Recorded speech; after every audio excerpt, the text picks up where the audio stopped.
곧바로 우리 김태환 교수님의 발제를 듣도록 하겠습니다.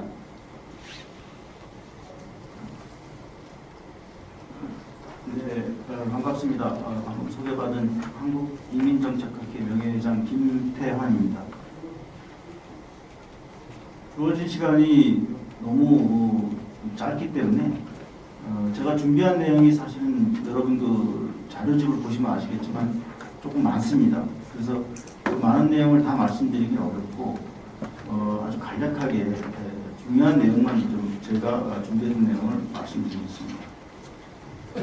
지금 그 2019년까지 대한민국에 들어온 이주민이 250만 명을 조금 넘어섰었습니다. 그런데 코로나19로 인해서 지난 한 2년 반 동안 50만 명이 줄었습니다.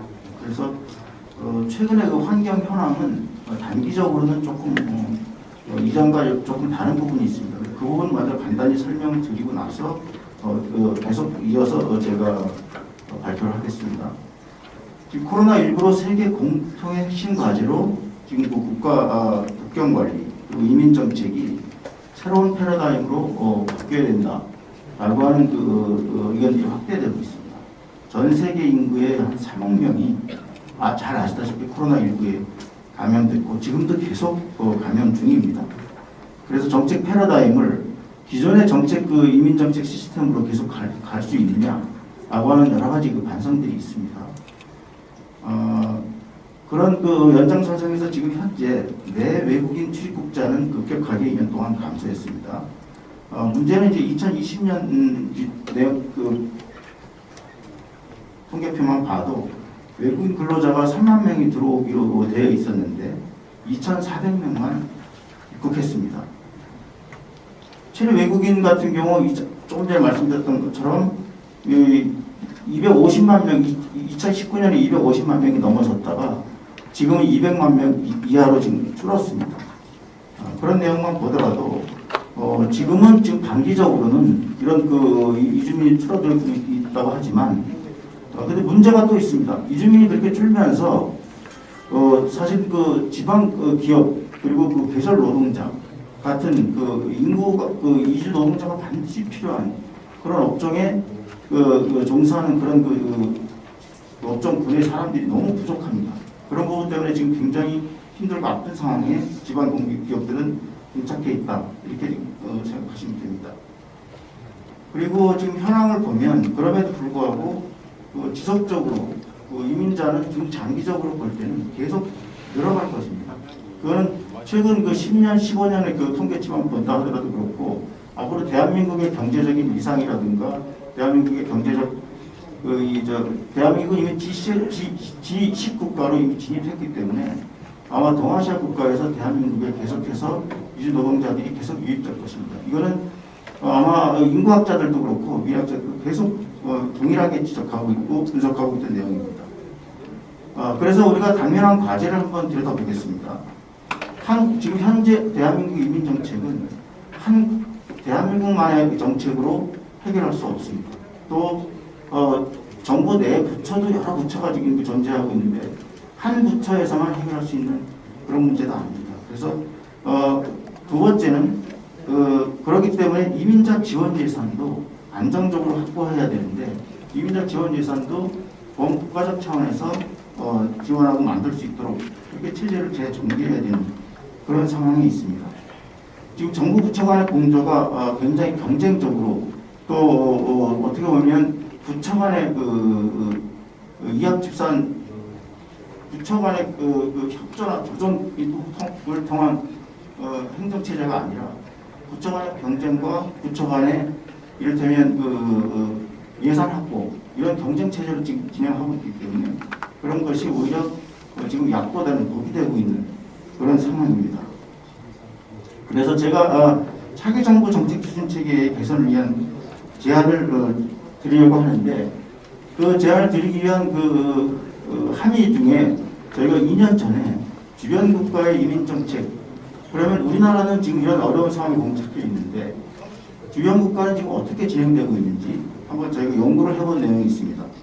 그 중에서 그 조직 체계의 특징적인 조직 체계를 지금 조직 체계 변화가 있는데 일본, 싱가포르, 그다음에 대만 그리고 그 중국의 사례를 간단히 제가 설명을 드리겠습니다. 일본 같은 경우 2019년 그 기존의 관리국에서 독립해서 출입국 재료관리청으로 승격해서 조직을 재편해서 운영하기 시작했습니다. 그런 내용은 지금 제가 지금 드린 그 자료에 자세히 나와 있는데 대만 같은 경우는 2015년 입출국 이민서를 내정부 이민서로 개편해서 통합해서 승격했습니다. 중국 같은 경우 2018년 출입경 관리국에서 국가이민관리국으로 청단위로 승격해서 조직을 개편했습니다. 이것은 무슨 뜻이냐면 일본 같은 경우 그 정책 기조를 저출산, 저성장 극복을 위한 숙련 외국인 수용 정책으로 확대하고 있다는 것을 증명하고 있는 겁니다. 또 싱가포르도 마찬가지고요. 대만도 마찬가지인데 대만도 우리 대한민국과 어떻게 보면 비슷한 상황에 있습니다. 저출산 극복 및 국경 관리, 난민 관리 기능 등을 강화하기 시작했습니다. 중국은 더합니다. 중국은 개혁과 개방에 따른 관리 기능의 강화가 지금 굉장히 화두가 되고 있습니다. 그래서 이런 그 전담기관이 새롭게 최근 5년을 전후해서 주변 국가들이 동아시아 국가들은 전통적으로 이민 국가가 아닙니다. 그럼에도 불구하고 동아시아 국가들이 이미 이제 아주 전진적으로 이민 정책을 배치하고 전진적으로 조직을 만들어가기 시작했다라는 것이 확인되고 있습니다. 그래서 전담기관을 일본은 조금 전에 말씀드렸던 것처럼 출입국 재료관리청, 싱가포르는 이민 및 체크포인트 담당국, 대만은 이민서, 중국은 국가이민관리국으로 외청화해서 승격시켰습니다. 자, 이것이 가지고 있는 의미가 뭔지를 간단히 한번 설명드리겠습니다. 첫째, 이번 주변 각국들은 글로벌 경쟁력 강화를 위한 개방과 개혁의 일환으로 이민정책의 필요성과 수요를 확대하는 방향성을 보이고 있습니다. 둘째, 이렇게 이민정책의 기능 확대를 통해서 그 주변 각국은 상호 부담의 증가 및 전담 기관의 필요성을 계속 절감한 상태에서 그 조직을 확대하고 있습니다.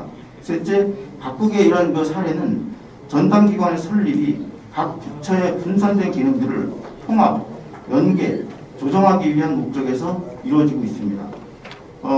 자료를 한번 보시면 국가 이민 정책의 정책 환경이 굉장히 많이 변하고 있다. 그 변한 걸 도표로 제가 간단히 드릴 수 있도록 도표로 제가 정리해 놨는데 그 도표를 보시면 이전에 그 20년, 30년 전에 그 이민 정책은 국경 관리, 출입국 업무로서의 이민 정책에 국한되어 있었습니다. 그런데 이런 그 이민 정책이 시간이 지나면서 국가의 인적 관리, 그다음에 국가의 이주 노동자 관리 등의 차원으로 업무가 확대됐습니다. 그리고 최근에는 이런 이민 정책이 우리나라뿐만 아니라 지금 주변 그 국가들도 마찬가지로 국가의 인적 자원, 외교, 난민, 사회 통합, 기획 조정 등의 차원으로 업무가 확대되고 있습니다. 이것은 기존의 기존의 업무 행정 법 집행의 원리를 강조하는 이민 정책에서 인적 자원 관리의 이민 정책, 그다음에 정부 조직들의 분산되어 있는 정책을 통합화하고 조정하는 이민 정책으로 바뀌고 있다라는 것을 증거하고 있는 것입니다. 그래서 제가 제안을 하려고 하는 것이 있습니다. 지금 대한민국의 경우 이런 주변 국가의 사례만 보더라도 이민 정책이 이렇게 변화하고 있는데 대한민국은 아직 그 통합된 통합부서 통합정책 쪽으로 정책이 만들어지지 못하고 있고 중앙 전담기관이 그 각각 대상별로 기능별로 분리돼서 정책이 운영되고 있습니다. 그래서 이런 정책 시스템이나 구조로는 더 이상 대한민국 이민 정책이 통합적으로 아니면 조정적으로 아니면 유연하게 대응할 수 없다. 이런 전문가들의 지적이 있습니다. 그래서 제가 한 3가지 정도로 그렇다면 우리가 앞으로 어떻게 이민 조직을 어떻게 그러면 만들어갈 것인가, 어떻게 만들어가야 할 것인가에 대한 저희 전문가의 연구 결과를 토대로 제시할 수 있는 내용을 3가지로 저희가 제시하는데 첫 번째, 법무부 등 주무 부서 내부의 부서를 외부로 빼내서 외청하는 방식을 검토할 필요가 있습니다. 이것은 이민정책을 통합하고 총괄하는 책임 운영 기관으로 만들어서 이민정책을 집행하는 것입니다. 두 번째, 이민정책 관련 유관 조직끼리 각자의 고유한 권한과 기능을 현재 수준에서 일정 부분 유지하되 조직 간 사업의 연계와 조정을 강화하기 위해서 독립적으로 강력한 통합이나 기획 조정이 가능한 위원회, 강력한 독립위원회 조직으로 재편할 필요가 있다. 이것이 두 번째 저희가 대안입니다. 세 번째는 별도의 독립기관을 신설하고 다른 부처들의 권한과 기능을 이관하는 방식을 한번 고려해 볼 필요가 있다. 이것은 신설된 기관을 통해서 부처의 통솔 범위를 넘어서서 부처 간의 경쟁을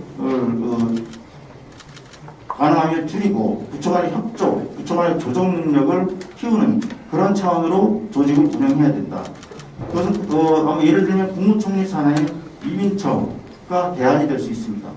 이런 한 세 가지 정도 위원회, 이민청 내지는 독립된 위원회 내지는 국무총리 산하의 이민처 이런 내용으로 저희가 대안 제시를 하는 이유는 대한민국의 이민 조직이나 이민법 운영 체제가 더 이상 현재 운영 체제로 진행돼서는 안 된다. 그렇게 해서는 저희가 국가가 지속 성장 가능한 국가로 성장하기 위한 그런 여러 가지 목표랑 여러 가지 수단 전략에서 상당한 착오를 우리가 가져올 수 있다라고 하는 반성에서부터 비롯된 것입니다. 간단히 말씀드렸습니다. 김 교수님 아주 핵심적인 내용을 그래도 짧은 시간 안에 잘 발표해 주셨습니다. 저희가 작년 동안 우리 발표하신 우리 김태환 회장님이 맡으셨던 한국이민정책학회 그리고 제가 회장으로 있는 한국이민학회 그리고 또 우리 토론자이신 라이먼 교수님이 또 참여하시는 한국이민행정학회 그리고 제외한인학회 그래서 4개의 저는 학회와 또 이민정책연구원이 제4차 외국인정책 기본계획 수립을 위한 연구를 진행을 했습니다. 그래서 굉장한 방대한 양의 연구 보고서를 작성을 했고요. 그래서 아마 굉장히 자세하고 가장 최근의 어떤 정보와 또 정책 제안을 담고 있는 이 연구 결과이기 때문에 관심 있는 분들은 이민정책연구원에 문의를 해서 그 보고서를 받으시면 앞으로 이런 연구라든가 정책 개발에 큰 도움이 될 것으로 생각을 합니다.